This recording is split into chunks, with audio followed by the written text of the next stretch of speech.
mohon maaf mungkin kebanyakan orang mengetahui yang namanya Jayeng Rono itu Bupati Wiroto, ya tahu, Bupati pertama ya. Ini kalau kita bicara sejarah, mohon maaf ini bukan gimana, soalnya masih sensitif Pak.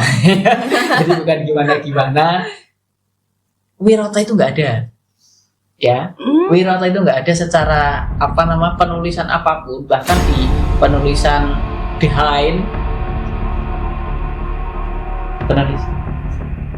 penulisan behind tahun 1622 itu menyebutkan namanya Wiradesa. 1622. Di peta-peta pun, peta baik dari Australia, peta dari Belanda, Inggris, itu di situ disebutkan peta tulisannya Wiradesa, nggak pernah ditemukan yang namanya peta namanya Wiroto. Itu nggak pernah.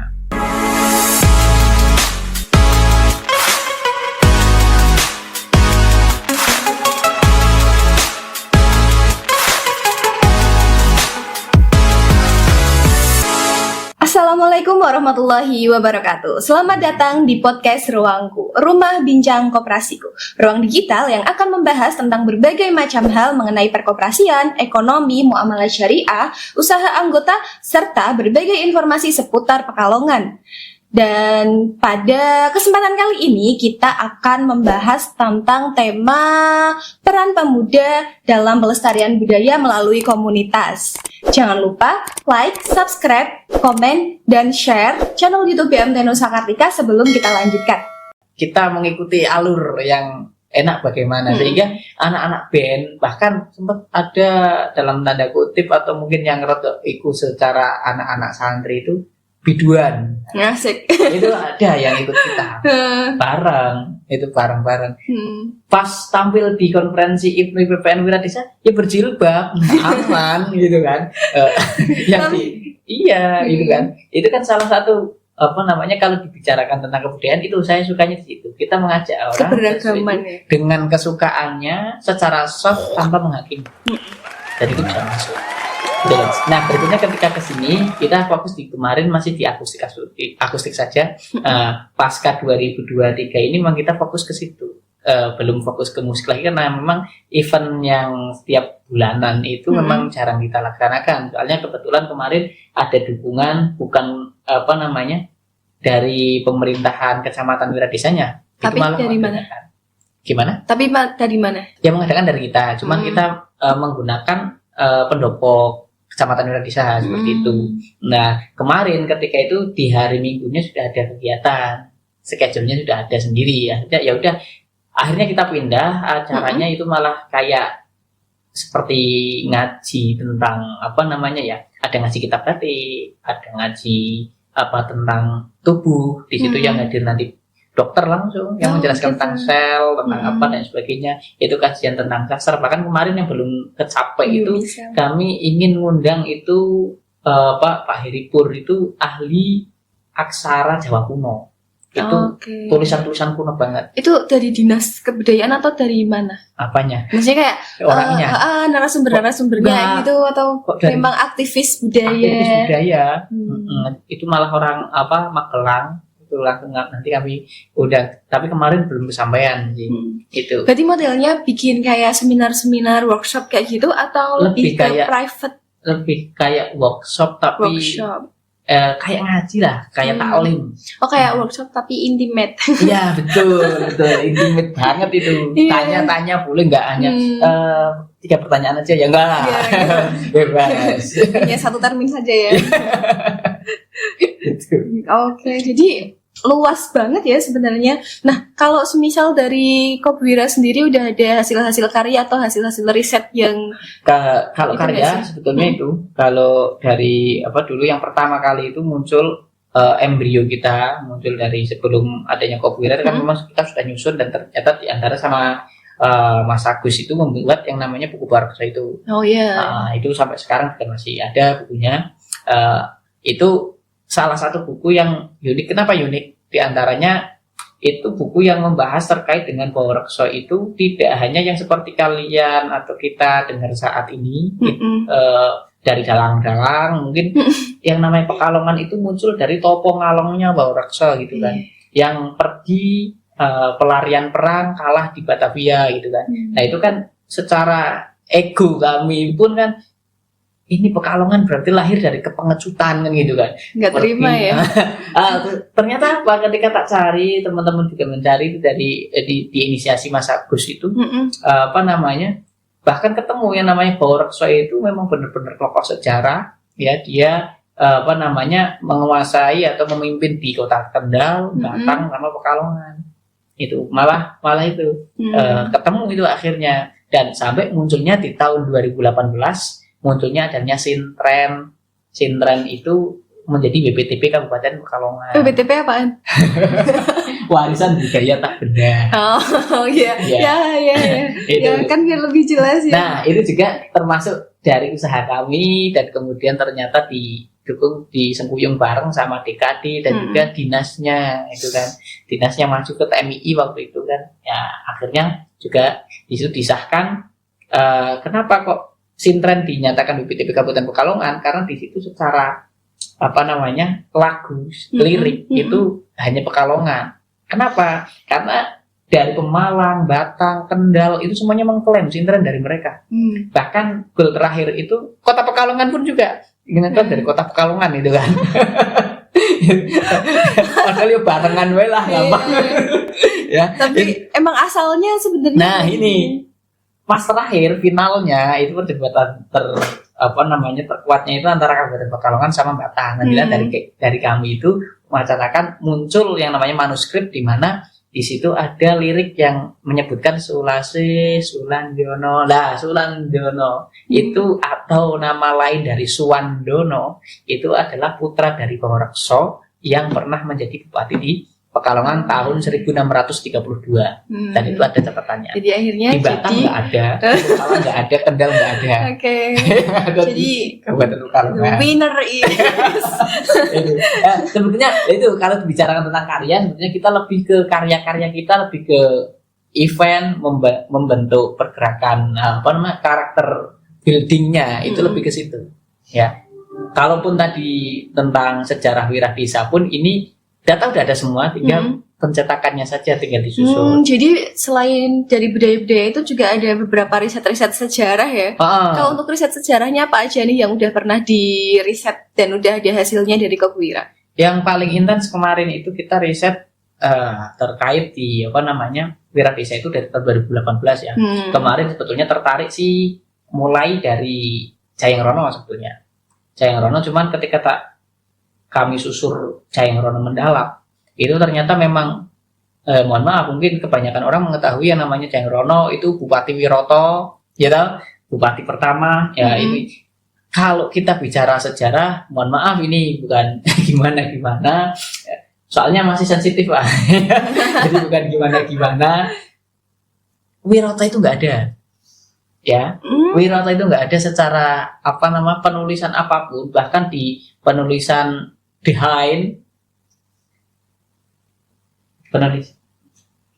penulisan Dehain tahun 1622 itu menyebutkan namanya Wirah Desa. 1622.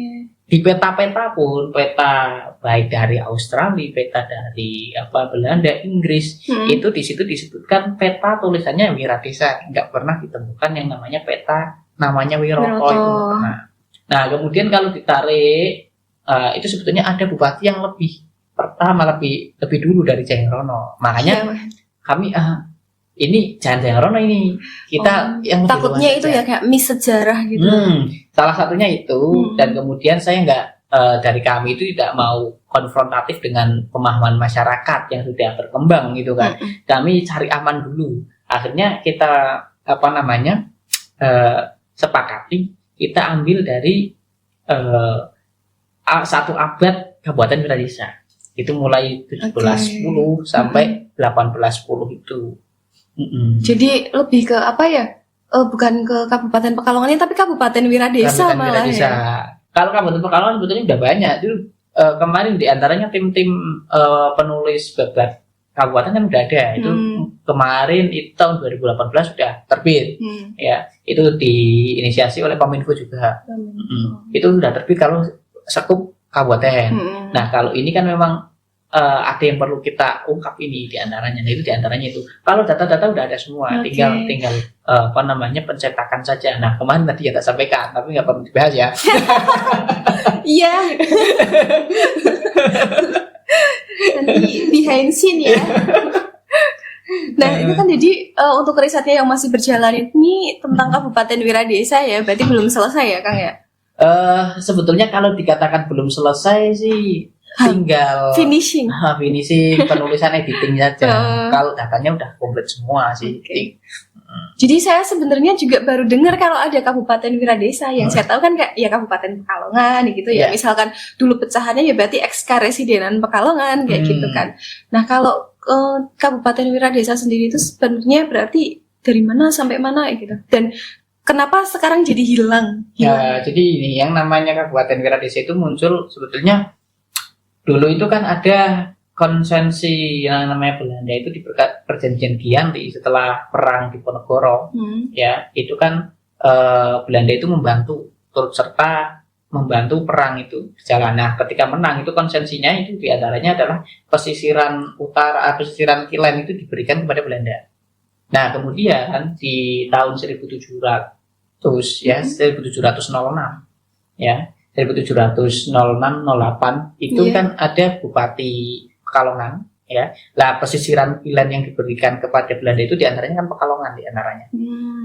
Nah, itu disewa atau dibeli lah itu oleh salah seorang yang menjadi bupati saat itu. Diantaranya wilayah Wiradesa yang dibeli atau disewa, bahasanya seperti itu. Nah, kemudian setelah itu diberikan kepada adiknya untuk memimpin wilayah itu, dan karena ini bupati dan punya wewenang dekat dengan Belanda juga, ya akhirnya bisa membentuk yang namanya kabupaten tersendiri. Akhirnya muncullah yang namanya kayak Wiradesa itu sebagai sebetulnya distrik itu, kayak distrik yang di situ memang untuk kaitan bisnis itu memang ahlinya itu orang-orang Wiradesa. Makanya nggak salah ketika orang Wiradesa entrepreneurnya orang bisnis banyak. Itu datanya memang berangkatnya dari situ. Dulu penghasil indigo ya, indigo atau nila. Biasanya kalau di data-data itu nggak menyebutkan indigo tapi nila. Ya, nila itu indigo vera untuk pewarna alam warna biru gitu. Sama kopi. Saya juga masih cari datanya terkait kopi itu untuk realita tempatnya bisa ditanam di Wiradesa itu di mana gitu kan. Kopi kan harusnya di dataran yang tinggi. Nah, itu gitu ya. Di antaranya di situ datanya ada selain padi itu juga ada nila sama kopi itu yang menjadi distribusi yang terbesar di Wiradesa. Di antaranya itu. Nah, kemudian setelah itu ada bupatinya, mulailah ada pemerintahan. Ya, mulai kalau sudah ada pemerintahan itu kan saling rebutan pengaruh gitu kan. Nah, rebutan pengaruh akhirnya itu sudah biasa berjalan kayak kabupaten-kabupaten yang lain. Ya, sudah seperti wilayah tersendiri gitu kan. Nah, kemudian runtuhnya bagaimana kok sampai nanti kembali lagi meser kepada Kabupaten Pekalongan itu di tahun 1800 itu kan kekalahan Belanda ya. 1799 itu kan VOC bubar. Nah, itu diambil alih oleh Belanda, cuman Belandanya kan kalah dengan Prancis. Ya. Jadi kita itu dijajah oleh negara yang terjajah. Nah, kan gitu. Jadi kita terjajah saja. Itu jajah-jajahan itu benar nih. Nah, itu akhirnya Dendros itu diutus ke sini menjadi gubernur jenderal. Nah, mempunyai kebijakan yang namanya untuk menyatukan wilayah Jawa itu dengan membuat jalur pos. Jalur pos itu dari Panarukan sampai Anyer. Nah, sekarang dikenal sebagai Pantura. Nah, mulailah itu di-merger. Jadi Wiradesa itu menjadi sebuah distrik atau tingkat kecamatan di wilayah kabupaten. Berarti setelah zamannya VOC itu Wiradesa mulai hilang ya, maksudnya Kabupaten Wiradesa secara berdiri sendiri itu akhirnya bergabung masuk ke Kabupaten Pekalongan. Iya. Sebenarnya kalau misalnya digali sejarah tuh makin jauh makin. Iya, ada hal-hal yang unik juga, termasuk tadi luas wilayahnya kan, mungkin luas wilayahnya itu Wiradesa itu nggak hanya kayak Wiradesa sekarang dari Kauman atau dari itu Kemplong sampai Karangjati enggak. Itu dari ke baratnya itu sampai ke Ulu Jami. Maka nggak salah ketika banyak dulu orang-orang Comal itu kalau naik minilet itu bilangnya orang mana? itu orang Wira Desa. Itu masih sering, saya masih dengar itu. Ya, kemudian sampai di wilayah Sragi sana, ya, itu masih wilayah Wira Desa juga. Dulunya masuk Wira Iya, Desa. distriknya masuk ke Wira Desa. Nama Sraginya sudah ada, cuma masih wilayah itu. Kemudian sambil itu ada peta yang menuliskan Bligo Buaran itu masih masuk ke wilayah Wira Desa. Dan kemudian sampai di Tirto juga. Itu. Makanya munculnya Wiroto itu kan ada Gatot Matuk Wira Desa Tirto. Nah, itu diantaranya itu. Tapi memang jujur saja ketika kita bicara data itu belum ditemukan.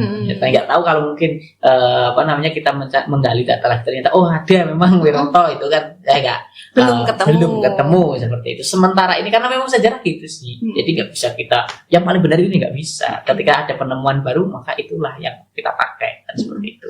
Ya ternyata luas juga ya Wira Desa dan juga perubahan-perubahan daerah itu benar-benar harus digali dari sejarah gitu.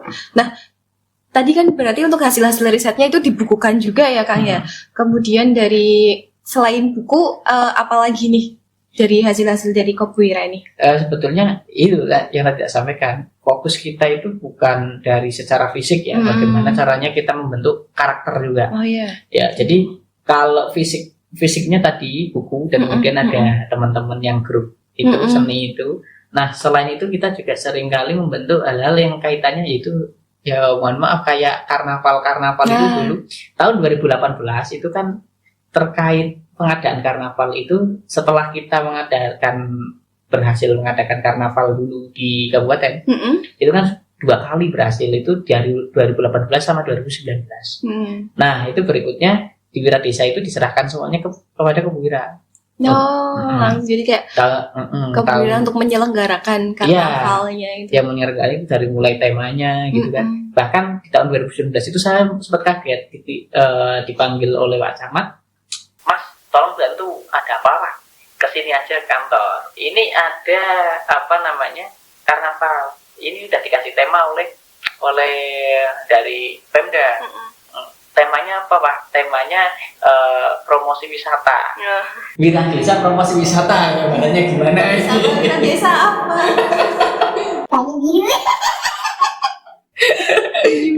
Nah, akhirnya di situ kan menarik juga. Akhirnya tak buat yang namanya, yang munculnya di sini ada Kampung Lontong itu Pak. Oh berarti Kampung Lontong itu kayak tahu itu kan sudah tak proyeksikan bagaimana caranya kalau di ini pilot projectnya kami itu sebetulnya. Kalau ini warga masyarakatnya itu mau, itu sebenarnya tak combine itu Kampung Lontong Tahu. Karena di sebelah timurnya itu ada tahu. Iya di belakang sini kan. Iya, ada tahu dan ketika lontong dimakan dengan tahu kan udah enak. Jadi ketoprak.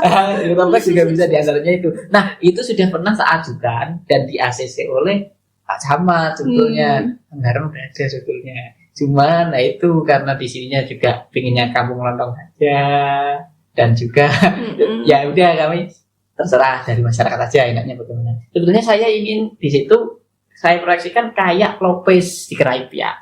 Tujuannya nanti itu kita punya lontong.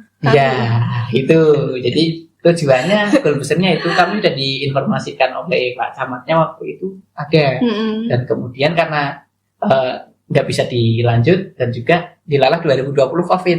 Akhirnya kebetulan para situ langsung dipangkas. Itu. Jadi kebanyakan event-event yang sifatnya kayak gitu selain karya tadi dari buku, dari apa itu, event-event kayak gitu. Kemudian kan tadi ya ada yang kalau misalnya nih ada aktivis-aktivis budaya yang ketika melihat podcast ini tertarik nih, pengen banget tahu tentang Kopwira atau nggak pengen lihat hasil-hasil risetnya Kopwira dan lain sebagainya, ini bisa nyari di mana? Atau media sosialnya Kopwira ada apa aja nih biar teman-teman yang di rumah juga bisa cari tahu sendiri nih tentang Kopwira. Ya, gitu. Kopwira itu di Facebooknya ada Kopwira, terus kemudian IG-nya juga sama Kopwira. Kalau YouTube-nya itu Komunitas Budaya Wira Desa.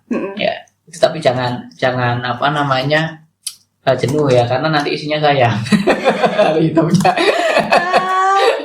isinya saya nge-vlog kemana gitu kan, berusukan gitu kan, isinya lebih ke situ sama penampilan dulu ketika ada penampilan puisi, terus kemudian ada penampilan ketika di tayangan dan juga film-film. Selain itu kita juga buat film kemarin itu.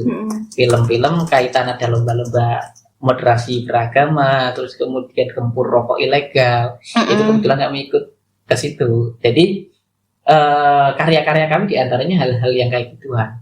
Nah itu bisa diakses di mana kalau teman-teman pengen lihat karyanya Kop Wira yang tadi film-film itu? Di YouTube Komunitas Budaya Wira Desa. Oke, tapi jangan bosan ya nanti kalau lihatnya isinya Kang Lutfi semua. Berarti bisa dicari di situ, bisa mau dipromosiin nggak? Di subscribe ya kan? Silahkan, monggo, matur nuwun. Jadi karena emang kita juga butuh media untuk apa ya? Untuk menyimpan hasil-hasil karya kita juga sih. Oke, berarti bisa dicari di situ. Dan kalau misalnya pengen tanya-tanya lebih lanjut lagi, bisa langsung hubungi Kang Lutfi ya? Ya, bisa saya. Itu kontak personnya juga ke saya itu di Facebook sama di Instagram juga ke saya. Nanti juga ada di admin juga. Ya, ada 2 kontak person di situ. Kalau DM pun nanti terjawab oleh saya ataupun sekretaris saya. Asik. Udah punya sekretaris, cuy. boleh. Nah, ini kan kalau untuk Kop Wira sendiri saya lihat untuk anggota-anggotanya ya orang-orang hebat ya. Maksudnya ya ahli sejarah, para penggiat sejarah, penggiat budaya gitu kan. Nah, itu bagaimana bisa sampai di titik itu? Pasti kan perjuangannya nggak mudah ya. Jadi bicara hebat tidak hebat itu sebetulnya opini. Persepsi ya, karena kita memandang sesuatu hal yang belum biasa kita lakukan sehingga kita menganggap itu wow. Tapi kalau sudah biasa, ya biasa aja, itu kan. Karena jenengan pelakunya. Iya, karena kalau udah biasa seperti itu, kami melihat Mbak Nia atau Pak Har itu ya wow, iya, ngurusi segede ini, ya, dan kemudian masih sempat ngedit juga. Gitu. Wow banget gitu kan. Ya, tapi kalau sudah dilakukan secara ya memang itu habit kita seperti itu. Nah, tinggal yang utama sih sebetulnya apapun itu tingkatkan, bangunkan kesadaran kita di situ. Ketika kita mau apa aja lah, mau minat di sejarah, mau minat di apapun, kalau kita tanpa kesadaran melakukannya serampangan autopilot, tanpa ada rasa yang kuat di situ, maka ya gak ada lalat, gitu kan, gak ada lalat. Jadi yang penting sadar, dan kita memang melakukan hal-hal seperti itu, kita memang benar-benar kita melakukannya itu secara sadar, tidak sekonyong-konyong melakukan saja. Nah, itu intinya itu. Apapun, tidak hanya di sejarah, apapun itu, baik di pendidikan, musik dan lain sebagainya. Kita intens di situ, kita fokus di situ, pasti kita bisa. Totalitas ya. Totalitas supaya bisa dapat hasil yang maksimal. Soalnya kalau apa-apa dilakuin setengah-setengah itu pasti nanti nggak sampai. Nah, kemudian ini kan dari tadi Kop Wira juga membahas mengenai sejarah ya gitu. Otomatis pasti bersinggungan banget sama tokoh-tokoh sejarah, sama misalnya kayak juru-juru kunci dan lain sebagainya gitu kan. Nah, itu bagaimana sih peran dari para tokoh sejarah dalam membantu Kop Wira untuk ya khususnya melakukan riset dan kegiatan-kegiatan Kop Wira? Ya, sebetulnya kalau itu malah saya matur nuwun banget. Terima kasih banget. Jadi tidak berbenturan atau bersinggungan atau mungkin tidak sesuai jalur dengan mereka, enggak. Jadi seperti tadi yang tak sampaikan di awal, itu ada istilah atau sub kebudayaan itu masuk cerita tutur. Nah, cerita-cerita dari juru kunci ataupun sesepuh-sesepuh yang suka di bidang sejarah itu, nah itu kita masukkan ke dalam ranah itu, kita akomodir semuanya. Bahkan kemarin saya juga ada itu, ini tinggal penulisan saja, cuman kemarin tak berikan ke Plus Bumi PCNU, ya, itu ada data-data terkait cerita-cerita rakyat itu di tiap desa di wilayah desa. Nah, itu kemudian tak bentuk, dan kemudian salah satunya di Warulor itu kemarin tak ikutkan lomba juga, ya, penulisan karya tulis cerita rakyat. Saya bicaranya cerita rakyat, bukan sejarah. Ya, saya nggak berani mengatakan sejarah karena memang data-datanya. Bahkan kemarin dari pemerintah desa Warulor kan itu menginisiasi untuk membentuk buku sejarah. Bahkan itu kemarin sudah dicetak tulisannya sejarah desa Warulor. Nah, itu mungkin alangkah lebih baiknya bahasanya itu jangan sejarah, tapi cerita rakyat atau mungkin kronik atau mungkin bahasa-bahasa lain selain sejarah, karena memang sensitif Kita itu butuh betul. kevalitan data juga ya kalau Betul. emang namanya sejarah gitu. Ya ntar muncul tesis munculnya itu kan nggak enak itu Iya kan. benar. Benar. Biar lebih aman ya. Maksudnya kan karena kita Ya. kadang ketika riset atau apa menemukan informasi-informasi baru Mm-mm. yang bisa merubah informasi terakhir yang kita dapatkan Iya, gitu betul. kan. Mm-mm. Ya, tapi bagus juga sih kalau semisal udah mengulik budaya-budaya di desa-desa gitu sejarahnya. Udah di desa mana aja yang pernah dikulik sama Kak Buira sejarahnya? Sejarahnya yang kemarin apa namanya kaitan yang sudah kami buatkan kemarin dari PowerPoint-nya sudah dan kemarin rilis itu kan di warungnya sendiri dan kemudian kemarin sempat Kauman itu kan kaitan ada Jayeng Rononya itu. Cuman kan kemarin malah lebih fokus ke Jayeng Rononya. Bahkan kemarin ketika ada festival budaya Jayeng Rono, ya itu kan kita juga terlibat di situ. Terus kemudian ada beberapa yang kita kulik itu di antaranya ada sempat Karangjati. Karangjati. Cuman memang belum intens di situ karena memang teman-teman yang tak suruh nulis di situ yang tak minta bantu nulis itu malah lebih fokus karena mungkin aktivis IPP ya. Jadi lebih fokusnya membicarakan tentang profil pengurus NU. Jadi tidak menuju ke desanya biografi tokoh-tokohnya kayak gitu. Itu sih. Tapi nggak apa-apa kan intinya udah mulai ya, tinggal nanti sedikit demi sedikit kan pasti akan makin jauh, makin dalam.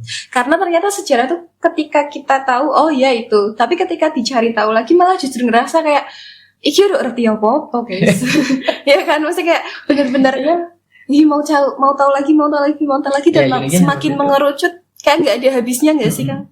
Jadi kayak baca novel tuh. Mau udahan sedikit lagi. Ada lagi. Udah lama jadi enak gitu. Katam. Iya benar sih. Nah, kemudian ngomong-ngomong dari Kopwira sendiri bisa berjalan dari tahun 2018 sampai 2024 kan tentunya pasti butuh bahan bakar ya. Ya.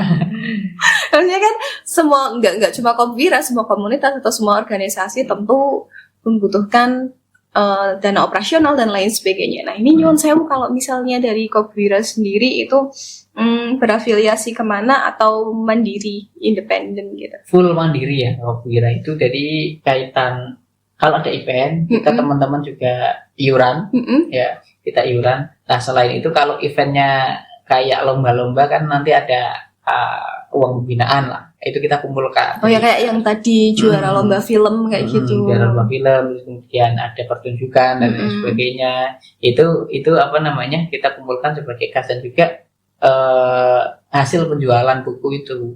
Itu kita kumpulkan. Nah ketika ada event kita gunakan itu. Nah, kalau misalkan masih kurang dan sebagainya, nanti tetap ada iuran-iuran dari teman-teman seperti itu sih. Jadi masih mandiri ya. Nah, kalau semisalnya dari pemerintah gitu ada perhatian khusus nggak nih terkait dengan komunitas budaya? Kaitan perhatian ataupun apa ya bahasanya ya, perhatian atau minta diperhatikan ya. Itu saling berkesinambungan sih.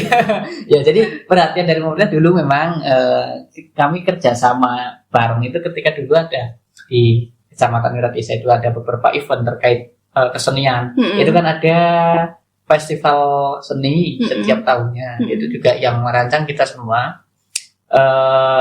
Perhatiannya di sisi itu karena kita concern di situ maka kita yang disuruh ngurus.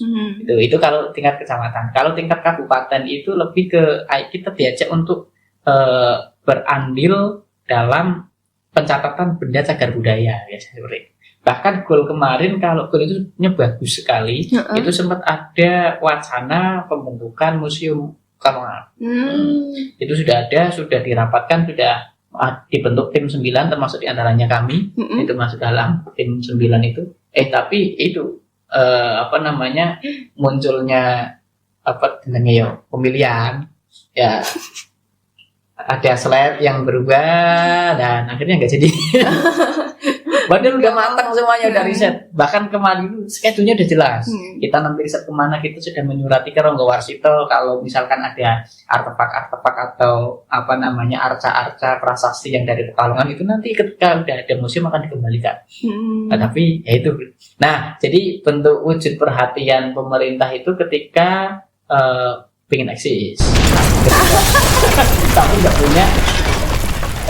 Tapi itu Nggak punya alat untuk eksis. valid, no debat. Iya mohon maaf ya, maksudnya kemarin kan ini dengan podcastnya. Nggak apa-apa. Malah Dikat justru boleh pak. Dikat boleh ya pak. nggak apa-apa. Nggak apa serius. Makanya kan saya sampaikan kalau yang gitu silahkan dikat-kat aja. Oh nggak apa-apa, justru ini perlu disampaikan ke pemerintah ya. Iya. Tentu kan, karena kan sebenarnya budaya tuh butuh banget perhatian dari pemerintah, baik dari pendanaan dan lain sebagainya untuk mendukung kan, apalagi untuk penggiat-penggiat komunitas budaya itu kan sekarang bisa dibilang minim ya Mas ya, daripada pemuda-pemuda yang giat di organisasi kepemudaan atau yang lain sebagainya, organisasi-organisasi yang baru gitu, yang ngetren, yang hit ya gitu. Untuk minatnya ke budaya kan lebih sedikit ya. Nah itu mungkin dari jenengan juga ada kiat-kiat untuk pemuda-pemuda sekarang biar tetap melek akan budaya, kemudian supaya ada yang tetap melestarikan budaya dan budaya itu nggak hilang oleh waktu.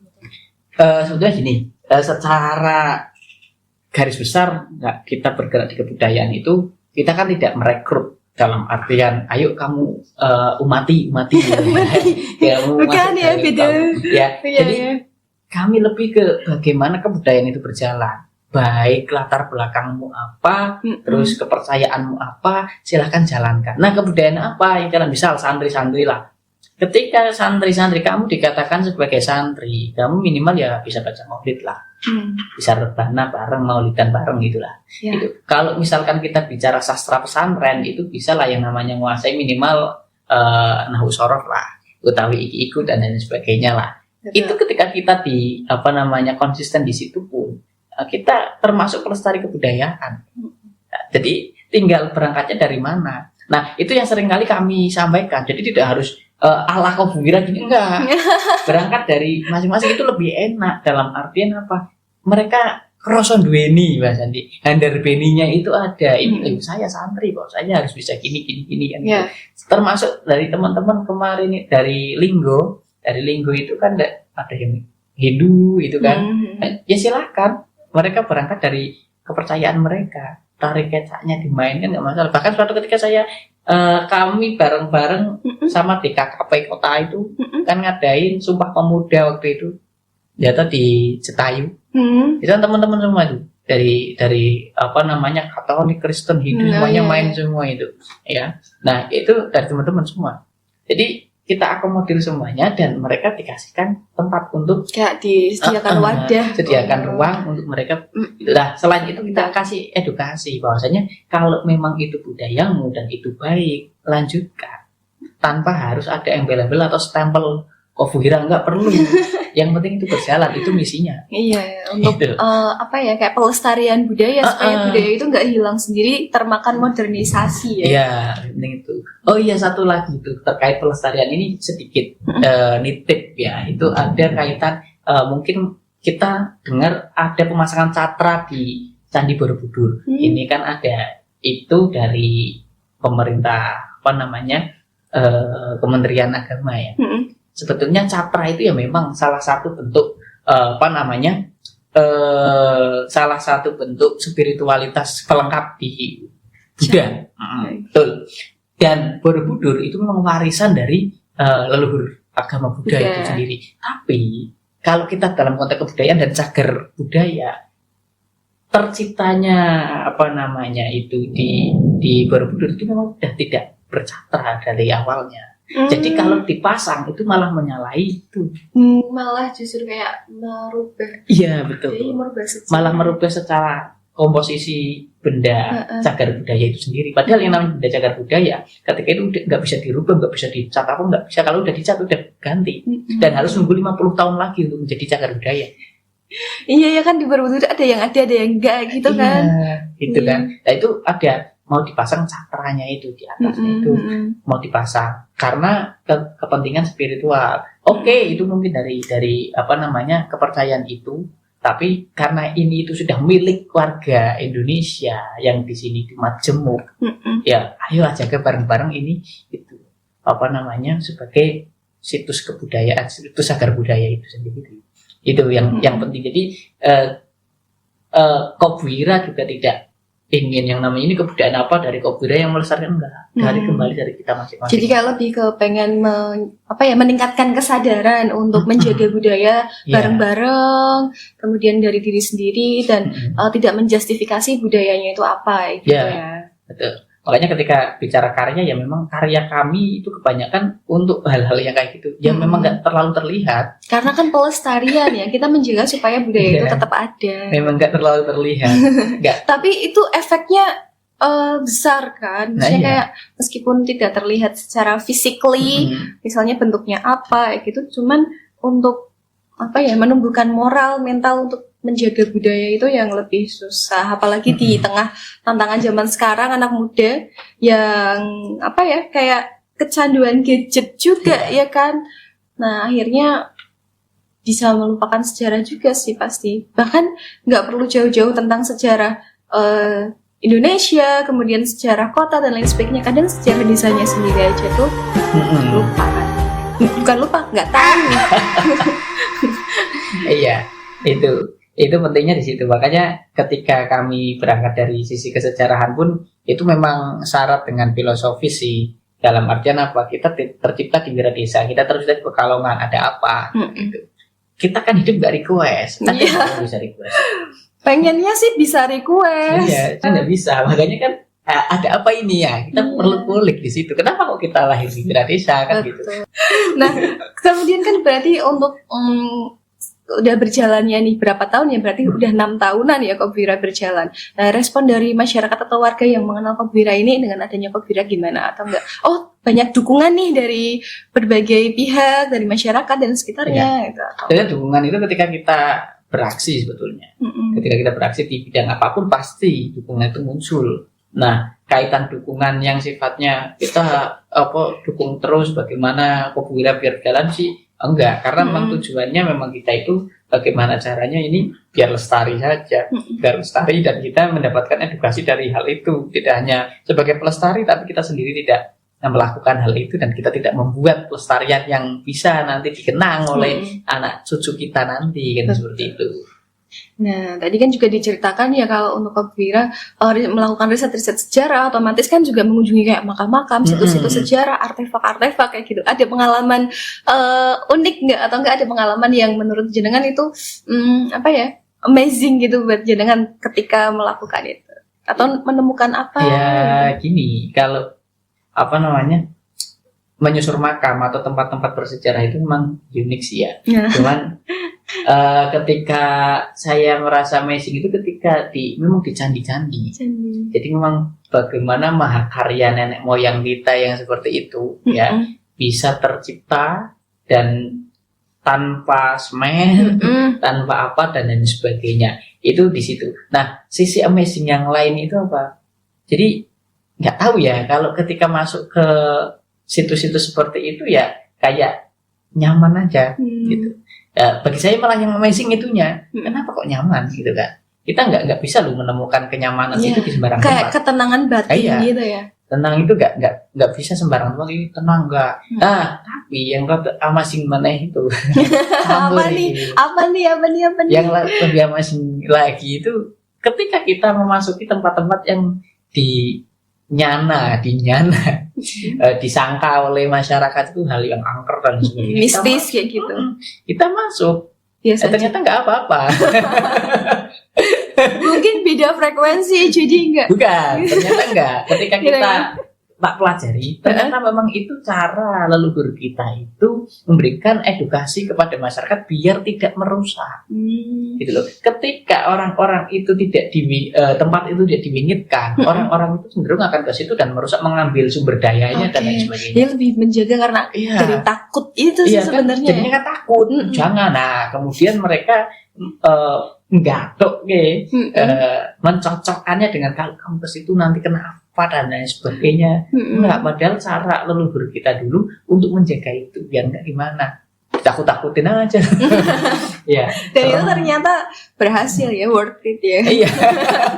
Bener. Tapi sisi negatifnya itu ketika kita mau ngangkat sejarah, hal-hal yang memang benar-benar harus ke situ, agak sulit, agak repot. Termasuk dulu ketika Mas Agus menuliskan buku Power Raksa itu banyak penentangnya. Katanya kalau nulis Power Raksa ada badai, dan lain sebagainya. Masih kepercayaan masyarakat ya seperti itu. Jangan nulis itu nanti celaka kayak gitu. Iya, kalau nulis itu kebuka semua ini jadi bencana dan lain sebagainya. Nah, itu sebetulnya cara-cara leluhur kita itu untuk menutup atau membungkus. Karena kalau dalam sastra Jawa itu biasanya dikemas, atau mungkin pernah baca babat, itu pasti dengan bahasa kiasan-kiasan. Jadi biar lembut, kayak ada aib-aib itu bisa tertutup secara rapi, maka dikiaskan dengan hal-hal yang heroik dan lain sebagainya, seperti itu. Oke, nah itu keren banget ya. Jadi kayak menurut saya sih ya, untuk di tahun ini, di zaman sekarang ini, untuk pemuda-pemuda yang masih suka, masih aktif jadi penggiat-penggiat budaya gitu tuh emang mes banget ya, keren banget, karena nggak semua pemuda-pemudi, nggak semua anak muda itu tertarik dengan hal-hal kayak budaya, malah justru menganggap kayak budaya itu kuno, budaya itu tertinggal, sedangkan kita udah modernisasi, bahkan lebih banyak yang tertarik dengan kayak kayak K-pop, kemudian hal-hal yang kayak gitu, akhirnya kan malah justru ngerasa aku gaul nih kalau ikut-ikutan kayak gini, tapi ikut yang budaya-budaya itu kayak jadul banget. Nah, makanya ya gitu. Jadi kalau dipelajari ya sebetulnya antara Cina, terus Korea, Jepang, mereka itu sebetulnya hanya melestarikan apa yang mereka punya. Betul. Kayak tari Gangnam Style. Ya. Itu kan kita lihat wah modern ini punya. Itu enggak, itu tarian kunonya sana Korea. Mereka tahu dengan tarian seperti itu dan kemudian dimodernisasi seperti itu. Dan kita ikut ke sana. Akhirnya malah mendunia dan kitanya ikut-ikutan. Bahkan kan ada konten itu yang mengatakan wah apa itu jaipongan, itu kuno, ini ikut. Nah, coba tinggal bagaimana saja kita mengaplikasikannya kan seperti itu. Nah ini gimana nih dari jenengan sebagai ketua komunitas budaya Wiradesa, ada pesan-pesan ya untuk anak muda zaman sekarang supaya tetap ikut menjaga, melestarikan budaya, jangan sampai budaya itu hilang termakan oleh waktu. Oke, sebetulnya untuk melestarikan kebudayaan tadi seperti hal-hal kita melakukan habits ya, kebiasaan kita, berangkat dari situ, dimulai dengan kita sadar dulu kita ngelakuin apa tiap harinya. Jadi ketika kita sadar, kita tahu apa yang kita butuhkan. Nah, kebutuhan itu ada yang sifatnya pribadi dan juga yang sifatnya kolektif. Kalau secara besarnya itu ada yang sifatnya untuk kepentingan pribadi atau mungkin sifatnya kolektif wilayah, bahkan negara. Itu yang harus kita pisahkan dan kita cermati benar-benar. Nah, artinya apa? Ketika kita ingin fokus kepada Indonesia maju, Indonesia emas, maka kita harus tahu sejarah dari Indonesia itu sendiri. Satu itu, dan kemudian kebudayaan Indonesia itu sendiri yang harus kita lestarikan. Apa? Indonesia, Nusantara itu anti korupsi, tidak malas, dan suka laku. Sepertinya itu sudah sangat luntur ya. Iya, karena apa? Kenapa tadi tidak sampaikan seperti itu? Ya mohon maaf, kita muslim ya. Kadang kita sendiri itu lucunya gimana? Dalam syariat itu juga ada yang namanya puasa Senin Kamis. Betul. Ya. Tapi karena lucunya kita, ketika ada orang yang puasa Senin Kamis, dikiranya, mosoni sopo. Padahal kan itu sunnah. Itu jadinya kayak jokes gitu. Nah, gitu kan. Masa disopot dan lain sebagainya. Mak dianggap itu hal-hal yang kamu ini ingin apa sehingga sampai terus, puasa banget gitu. Dianggap so religius juga. Nah, itu diantaranya itu. Nah, itu pikiran-pikiran yang seperti itu yang harus dihilangkan. Maka bagaimana cara kita melestarikan kebudayaan itu? Nah, kita mulai berpikir yang benar, cara pandang kita yang benar seperti itu dengan penuh kesadaran. Oke, nah menarik sekali ya untuk perbincangan kita di podcast kali ini yang membahas tentang seni dan budaya. Pelestarian budaya sih. Ya. Kayaknya nggak cukup ya satu sesi podcast kita tuh kayak bahas sejarah tuh pasti makin dalam makin jauh ya. Ya jadi novel. Jadi novel. Novel yang berapa seri. Iya. Nah itu tadi pesannya juga untuk anak muda sekarang, jangan pernah lupakan budaya, khususnya budaya kita, budaya Nusantara, meskipun banyak budaya-budaya dari negara asing, kemudian budaya-budaya dari luar, atau budaya-budaya yang baru aja diciptakan oleh Gen Z. Iya. Iya kan? Iya, betul. Iya. Ada banyak budaya-budaya baru yang emang baru tercipta justru dari Gen Z. Yang mungkin kita aja nggak tahu. Iya, makanya kan itu perlu yang namanya filtrasi budaya kan di situ. Jadi kadang gini, orang-orang yang berkebudayaan itu cenderung pokoknya yang benar ini. Semua budaya itu benar, enggak juga. Yang namanya kebudayaan itu harus difilter. Ya, tidak semuanya kebudayaan itu bagus dan lain sebagainya. Itu enggak. Nabi Muhammad itu budayawan loh. Jelas. Iya, Nabi Muhammad itu budayawan. Karena apa? Kenapa kok sampai jubah disunahkan, pakai putih disunahkan, serba disunahkan? Karena Rasulullah hidup di era orang-orang Arab yang pakaiannya udah kayak gitu. Nggak mungkin beliau langsung pakai celana jean ya levis gitu kan. Mungkin ya bisa saja menciptakan tren sendiri. Bisa, iya. Gitu kan. Artinya ketika kita Jumatan pakai batik pun sunnah sebetulnya. Sunnah ya? Nah, iya, karena apa? Itu kebudayaan orang-orang saat ini. Betul. Asalkan masih tetap sesuai dengan syariat ya. Iya. Iya. Nah, gitu loh. Mungkin ada tambahan pesan-pesan lagi khususnya untuk anggota-anggota Kopiar. Tadi kan ada banyak ya.